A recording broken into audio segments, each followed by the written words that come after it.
Well, it's time to get negative again. Oh, welcome to my least anticipated movies of 2025. In this video, I'm going to talk about top 10 films that I think is going to suck and films that it will fail miserably. But again, this is just my list and my personal opinions. Now, I'm not saying all those movies on that film on this list are going to be bad. I'm just saying some of these movies could have potential or has some intriguing ideas. But again, we're just going to wait till the trailers comes out or maybe give us some more info on those movies. But some of these movies could potentially suck so badly. But anyways, let's just get into this list. So there's no honorable, or should I say dishonorable mentions. But some of these films I'm going to mention might piss some people off or certain ways, but again, this is my list, and who knows, maybe these movies could surprise me some way.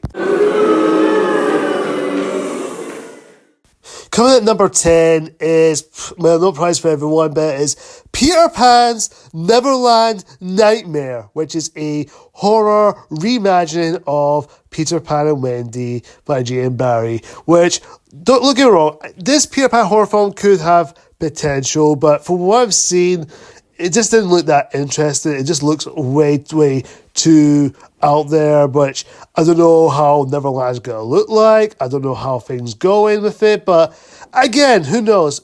I will admit, Peter Pan does look scary. I'll give it some credit and some ideas going for it, but we don't know how the story's going. I think it's going to be a very generic story about Wendy has to go out to Neverland to find her brother Michael, who's been adopted by Peter Pan and Tinkerbell, which is going to be cliche at times. Coming at number 9, sticking to the Twisted Childhood universe, is Pinocchio Unstrung. Now look, I'm aware this film it might do something unique with it. I know they're going to use animatronic on Pinocchio, so they're not going to CGI him, which thank goodness for that, which is a bonus, but that doesn't mean this movie is going to be good. This film is going to be pretty generic. It's just going to be nothing but cookie cutter plot, a very horror slasher. Pinocchio is going rampage, killing people, skinning people alive, and make himself like a real boy, which, again, look, doing a horror version of Pinocchio could be an idea. Like Peter Pan, it could be an ideal idea, but this is going to be really bad. I don't know. It just doesn't look that interesting. Despite some good cast in there, you got Robert Englund is going to be in the movie, who played Freddy Krueger in the Nightmare on Elm Street films. He's going to be voicing Cricket, which I'm assuming it's Jiminy Cricket. But Pinocchio himself, I will admit, looks scary. But other than that, what's there to be excited about with it?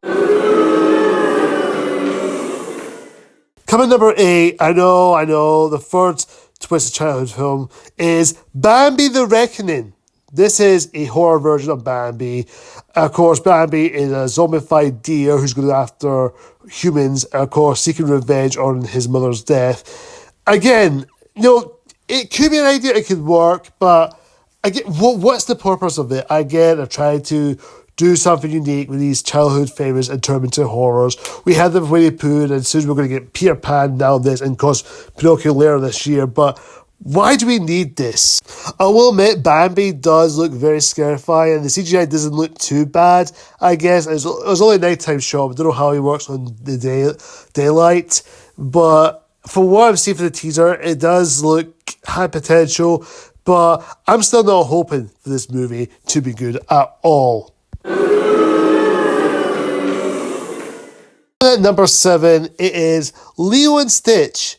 Now, I love the original Lilo and Stitch film. I think it's a classic. It's still a really good animated film from Disney. But the live-action remake, now this could go either way. This could end up being really good, or it could end up being really bad. But again, I'm very cautiously optimistic in this one, but I will go into this movie with an open mind, hoping this movie could be good, or at least watchable. But this film could potentially not be that great, because this film could just be the same story, it's just going to follow the same plot. But again, it's it's a remake, so I'm not surprised it's going to be the same story over and over and over and over and over again.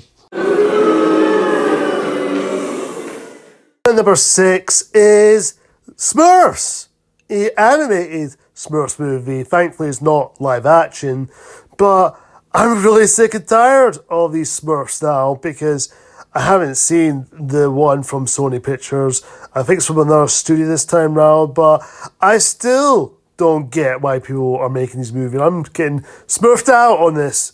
This looks pretty generic from what I've seen from the concept. It just doesn't look that interesting. And why do we need another Smurfs movie? Just why?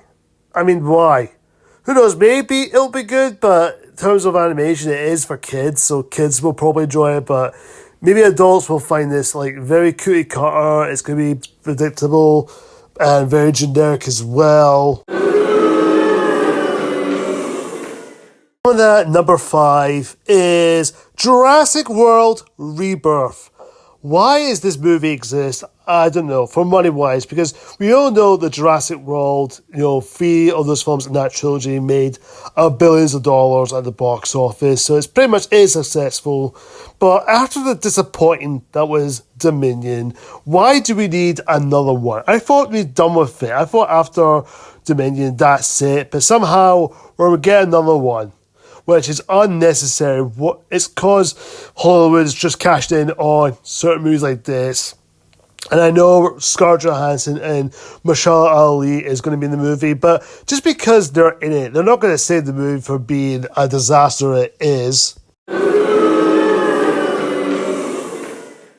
Coming at number 4 is Scary Movie 6.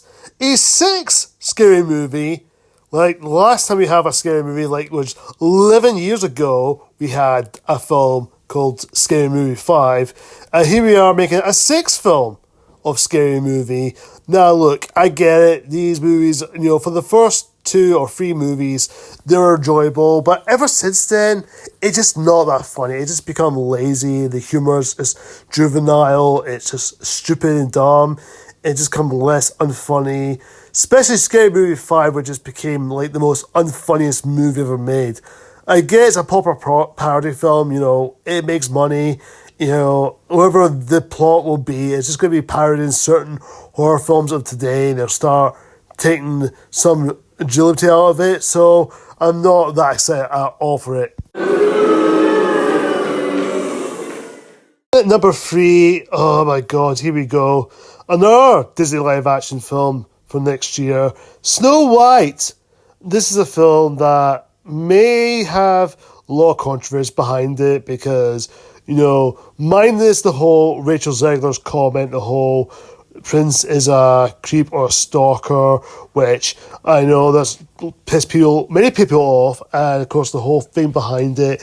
And of course, look, I'm not going to be one of those guys who trash on Rachel Zegler. I'm sure she's a nice person. I'm sure she's a nice person in real life. Maybe she is.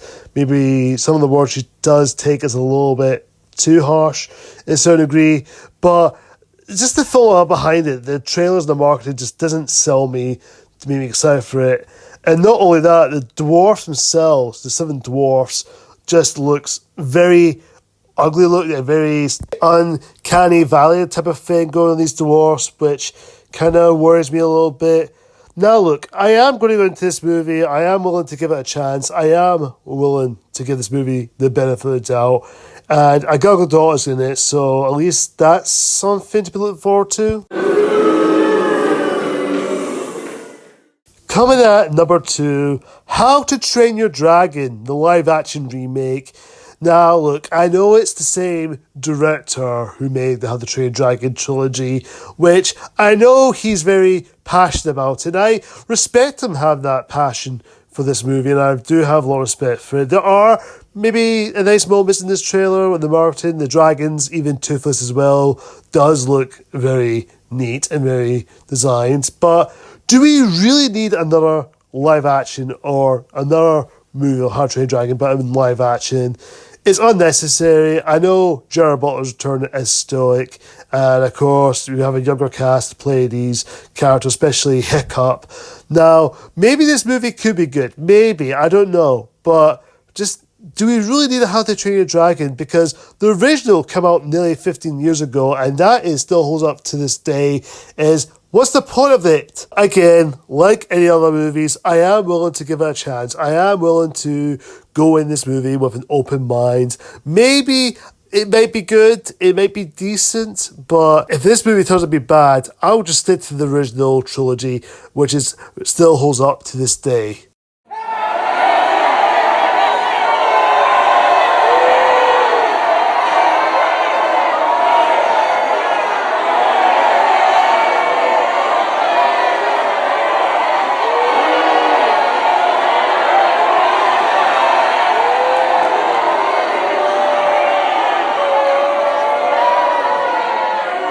At number one, my least anticipated movie of 2025 is a Minecraft movie. This is probably easily, from what I've seen from the trailers or the marketing, it just doesn't look that interesting. Look, I like Jack Black, I like Jason Momoa. Look, maybe this film could surprise me in certain ways, but from what I've seen, it just looks really cookie cutter. It just looks very generic. It just looks very bland. It just doesn't really that appealing to me. Like, do we really need this to happen? I don't want this to happen. I honestly don't want this movie to be bad. I want it to be good. It just looks pathetically bad, and I can tell this is probably my least favorite. It's probably my least favorite movie of the year of that general. So who knows? Again, I'm gonna wait till it comes out in April. I will give it a chance. I will go in with an open mind. Hopefully this movie can surprise me. Maybe it could be one of those harmless video game movies, because we're living the age of video game movies now. Overall, guys, it's over to you. What is your least anticipated movies of 2025? I'm curious to know. And of course, comment down below and show me your list. Is any list that you disagree on me with, or are you looking forward to these movies? Please put some in the comments. And of course, till next time, keep an eye out for more reviews very soon. And I'll see you guys next time.